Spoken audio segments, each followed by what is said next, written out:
There are, if you like, three major parties involved in most football transfers: the buying club, the selling club, and the player themselves. Sure, you have got agents, intermediaries, and various other parasites, but the player and the two clubs are the primary components. At the time that any transfer takes place, in the vast majority of cases, all three of these parties presumably think that they are getting a good deal. Otherwise, the transfer would never have happened. However, with the benefit of hindsight, it is actually extremely rare that a neutral observer is able to take a look at a football transfer and conclude that, yes, that worked out brilliantly for absolutely everyone involved. Take Philippe Coutinho's transfer from Liverpool to Barcelona. That worked out great for Liverpool, but not so much for Barcelona. Or for Coutinho, career-wise at least. I'm sure that it wasn't all bad, in terms of his bank balance. Or Eric Cantona's transfer from Leeds United to Manchester United. That one worked out fantastically well for Cantona and Manchester United, the latter of whom became the dominant force in English football, but it was devastating for Leeds, who lost one of the most talented players in the Premier League for peanuts, massively strengthened their biggest rivals, and slipped from finishing first the previous season to 17th in the Premier League, only narrowly avoiding relegation. I could go on, but if you just think of any transfer right now in your head, odds are that it didn't prove to be a stroke of genius for everyone involved. There is one recent transfer in world football, though, that does look to have worked out just like that, and that is Pierre-Emerick Aubameyang's January move from Arsenal to Barcelona. Aubameyang had become a real problem player at the Emirates, left out of multiple squads by Mikel Arteta for disciplinary reasons, and stripped of the captain's armband. Meanwhile, over in Spain, Barcelona was struggling for goals a little, and their top scorer Memphis Depay had just been sidelined again through injury. In the 7 games since Aubameyang left Arsenal, the Gunners have won 6 times, making them strong candidates to finish 4th in the Premier League this season. Since Aubameyang joined Barcelona, they have gone unbeaten in 11 games, most recently thrashing Real Madrid 4-0 at the Estadio Santiago Bernabeu. For Aubameyang himself, he has scored 9 goals in 11 games and now looks to be the star man for one of the biggest clubs in world football. In other words, that transfer appears to have been a masterstroke for all three of the relevant parties. It is a little too early to say that for definite, hence why Aubameyang doesn't make my actual 7, but it got me thinking about some other such rare examples. So here are 7 transfers that most certainly did work out brilliantly for everyone involved. 7th, Zinedine Zidane to Real Madrid. In football, transfers don't come much bigger than Zinedine Zidane's 2001 move from Juventus to Real Madrid.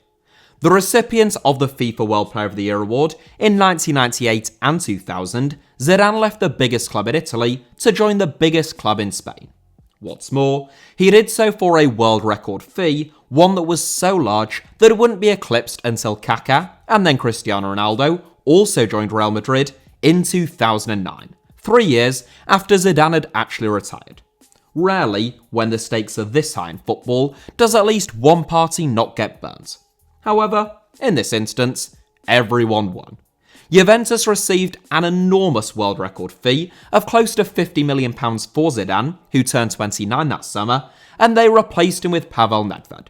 Nedved cost Juventus exactly half of what Madrid had paid for Zidane, and in 2003, he won the Ballon d'Or for the first and only time, which is the same number of times as Zidane.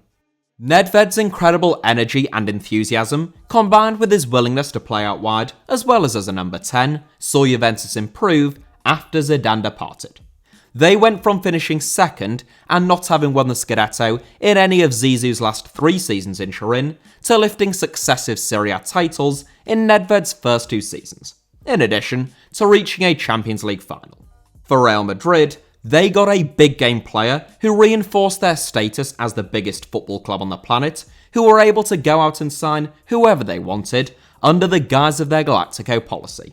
Zidane won the Man of the Match award and scored the stunning winning goal in the Champions League final in his first season in Madrid, and he would later, of course, win 3 consecutive Champions League crowns as Real Madrid boss.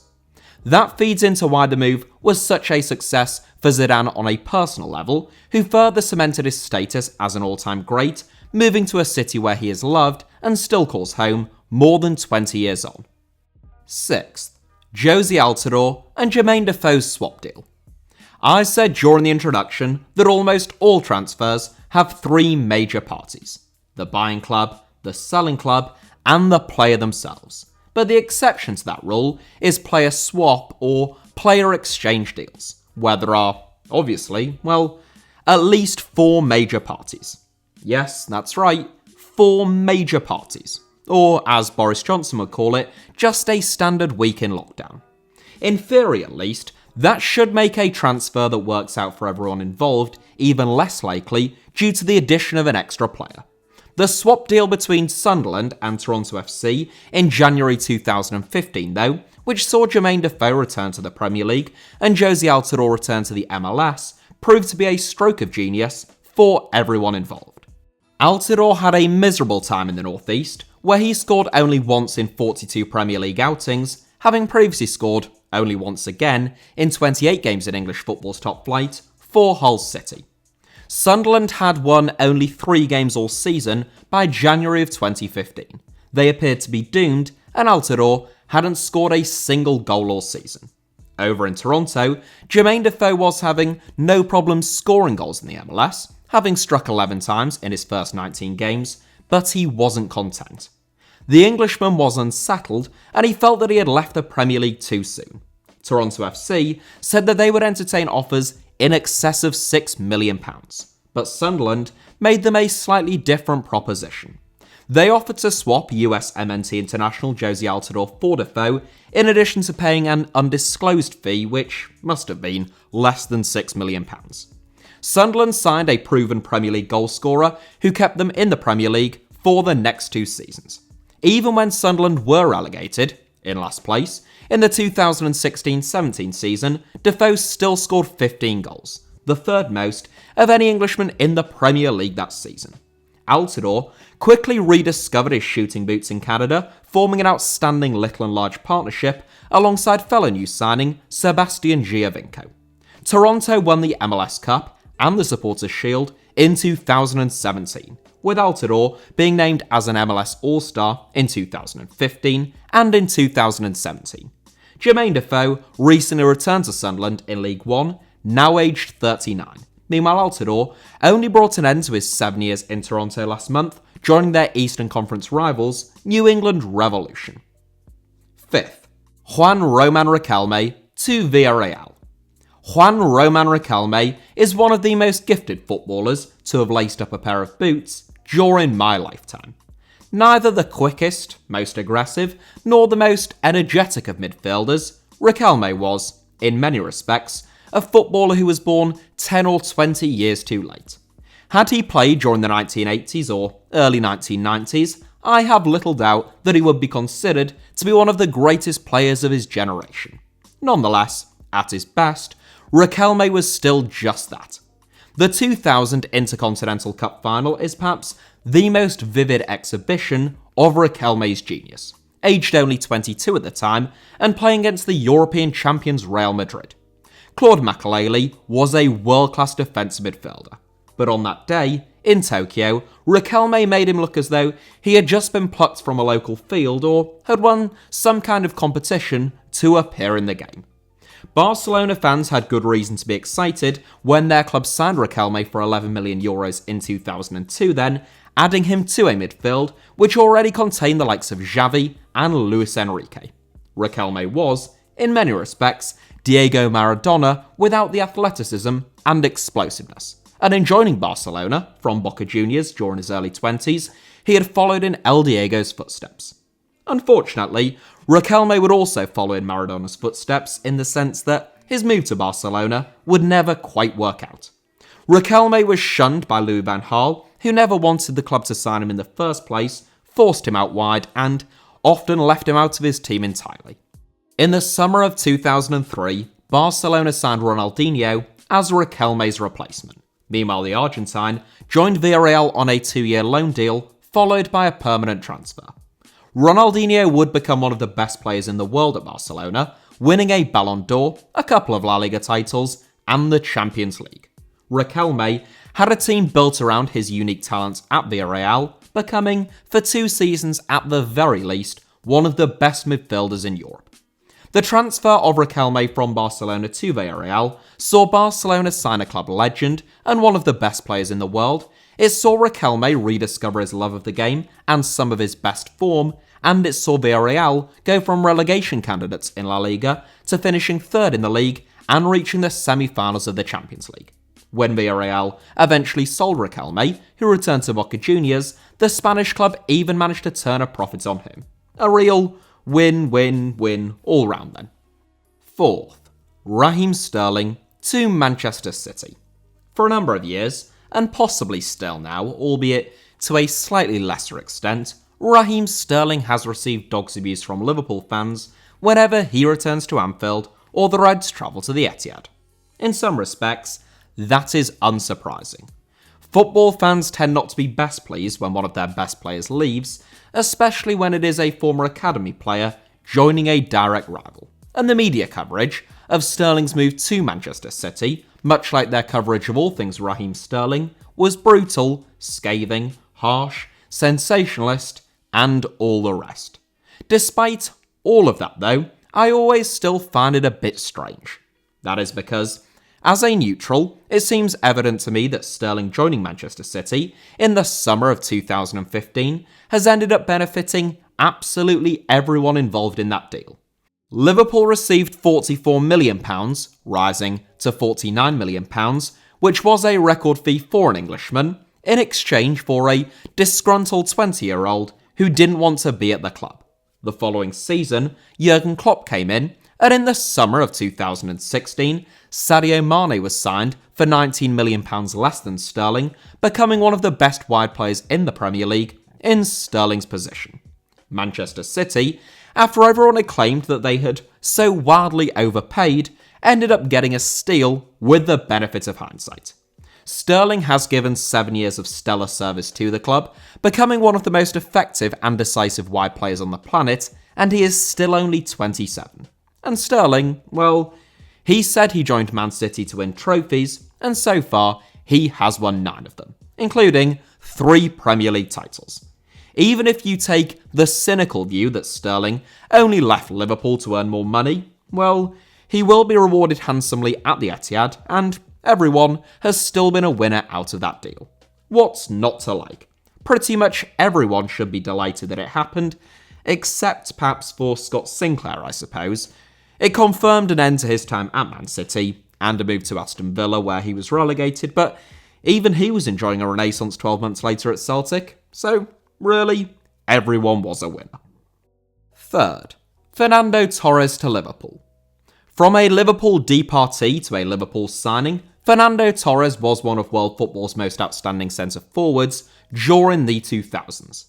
By the summer of 2007, having only recently turned 23, Torres was already Atletico Madrid's club captain, and he had been their top scorer in each of the previous 5 seasons.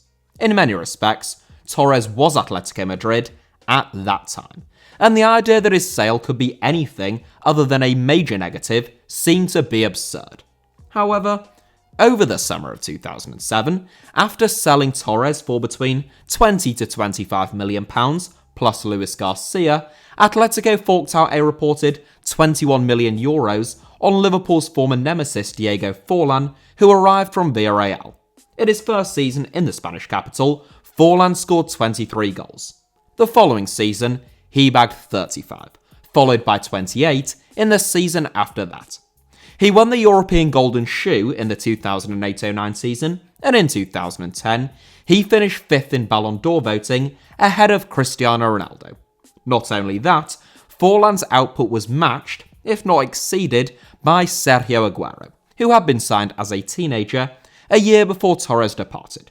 Instead of falling apart after Torres, Atletico actually climbed from finishing 7th in his final season at the club to consecutive 4th place finishes with Forlan and Aguero, and they have since cemented their status as the 3rd biggest club in Spain. At Liverpool, Torres was an immediate success. During his debut campaign, he was often unplayable, finishing the season with 33 goals.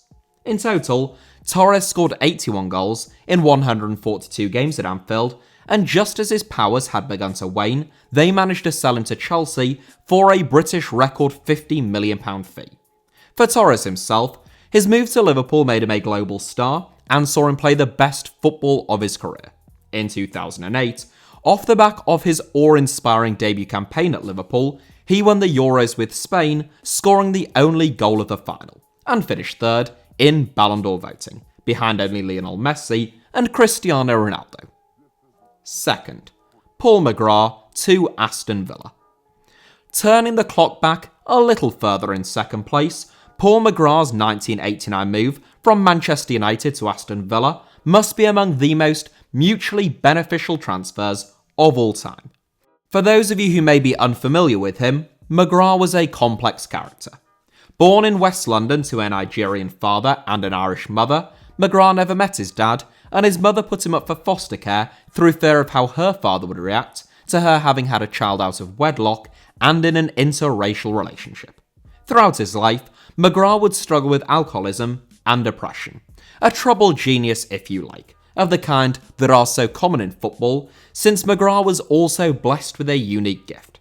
He was, put simply, one of the most talented defenders that the Irish or English games have ever seen. In 1982, McGrath joined Manchester United from St Patrick's Athletic, and he went on to spend 7 seasons at Old Trafford. Despite his talent, McGrath's alcoholism, along with a whole host of knee injuries, eventually saw Alex Ferguson grow convinced that the negatives of the Irishman outweighed the positives. In 1987, Ferguson had signed Steve Bruce, and in 1989, the same year that McGrath departed, the Red Devils brought in Gary Pallister.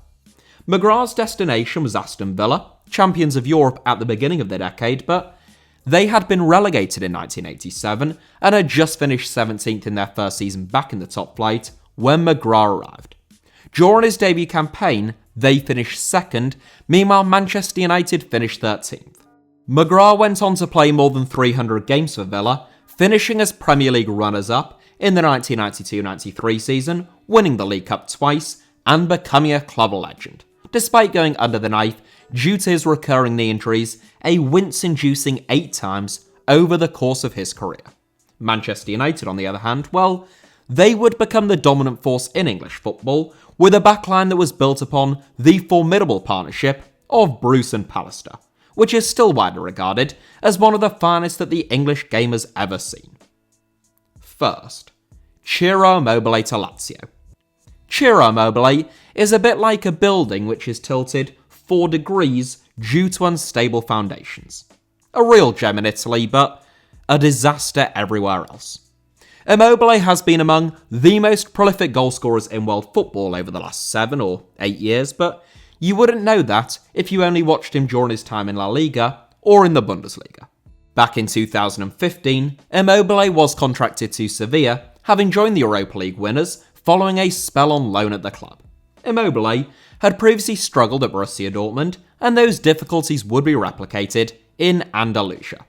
Immobile played just 15 games for Sevilla, during which time he scored 4 goals, only 2 of which came in La Liga. So, in the summer of 2016, following half a season on loan at Torino, Lazio signed Immobile for a fee of just €8.75 million. It was less than Sevilla had paid for him, but not massively less, and they were able to go out and sign Wissam Ben Yedder from Toulouse for almost the exact same fee. During his debut campaign, Immobile scored 26 goals in 41 games for Lazio, taking them from 8th to 4th in Serie A. The following season, he scored 41 goals in 47 games, and in 2019-20, a tally of 39 goals from 44 games was enough to win him the European Golden Shoe. In short, Immobile has been electric in Rome, scoring 176 goals in 253 games, and he jointly leads the Serie A scoring charts once again this season at the time of this recording. Sevilla, meanwhile, well, they climbed from 7th to 4th with Wissam Ben Yedder as their top scorer in each of the next 3 seasons. In total, Ben Yedder bagged 70 goals in 138 games across his 3 seasons in Seville, before departing for a rather handsome €40 million. He has since scored 65 goals in 115 games for Monaco, where he has become the forward in Europe with the highest conversion rate, so one would imagine that both he and CIRO Immobile are pretty content with how the summer of 2016 turned out on a personal level as well.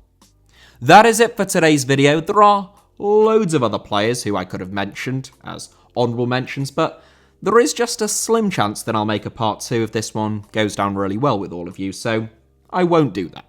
Let me know if you enjoyed it in the comments, and that will have some bearing on my decision as well as, if anyone actually watches it. Thank you very much, as ever, for watching, because clearly you have watched. Hit the like button if you enjoyed today's video. As I say, let me know your thoughts down below in the comments, and make sure that you are subscribed and have notifications turned on for HITC Sevens. You can also find me on social media at HITC Sevens on both Twitter and Instagram.